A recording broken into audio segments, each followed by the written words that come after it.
आप अब स्क्रीन पर देखेंगे कुछ तस्वीर हम आपको दिखाने वाले हैं। नर्मदापुरम की तस्वीर सबसे पहले आपको दिखाते हैं, जहां पर घाटों पर हजारों श्रद्धालुओं ने आस्था की डुबकी लगाई है। ये देखिए तस्वीर आपको दिखा रहे हैं।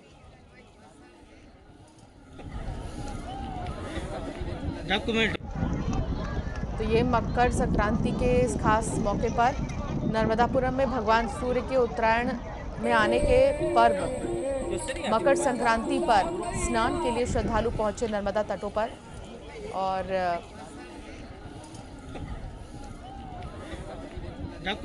यहाँ पर तमाम जो श्रद्धालु हैं वो पहुंच रहे हैं, मकर संक्रांति के इस खास पर्व को मना रहे हैं।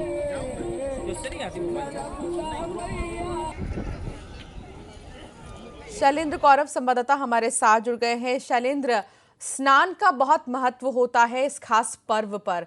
आस्था का सैलाब उमड़ा है, यहाँ पर लगातार श्रद्धालु पहुंच रहे हैं घाटों पर। क्या तस्वीर है वहां की, जरूर दिखाएं शैलेंद्र। जी, यदि आज के पर्व की बात की जाए तो आज मकर संक्रांति का पर्वकाल स्नान करने के लिए श्रद्धालु मां नर्मदा के विभिन्न घाटों पर पहुंच रहे हैं। हम इस समय नर्मदापुरम के सेठानी घाट पर मौजूद हैं और मेरे पीछे जिले सहित आसपास के तमाम क्षेत्रों से लगातार श्रद्धालु स्नान के लिए पहुंच रहे हैं।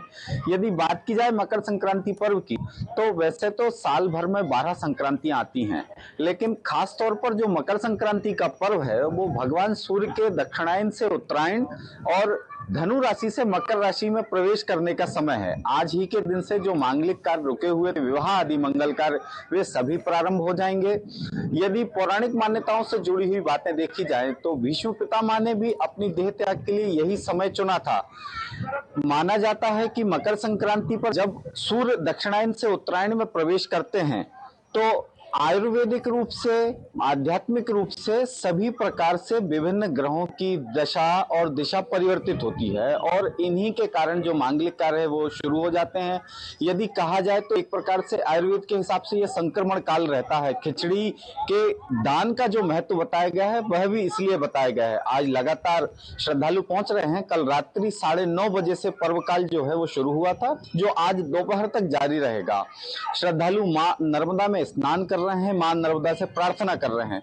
मां नर्मदा की यदि बात की जाए तो एक बार खास तौर पर मानी जाती है कि विभिन्न नदियों में स्नान के बाद जो पुण्य मिलता है वो नर्मदा जी केवल दर्शन मात्र से दे देती हैं। इसलिए श्रद्धालु लगातार मां नर्मदा की पूजा अर्चना कर अपने मंगल की कामना इस मकर संक्रांति पर्व पर कर रहे।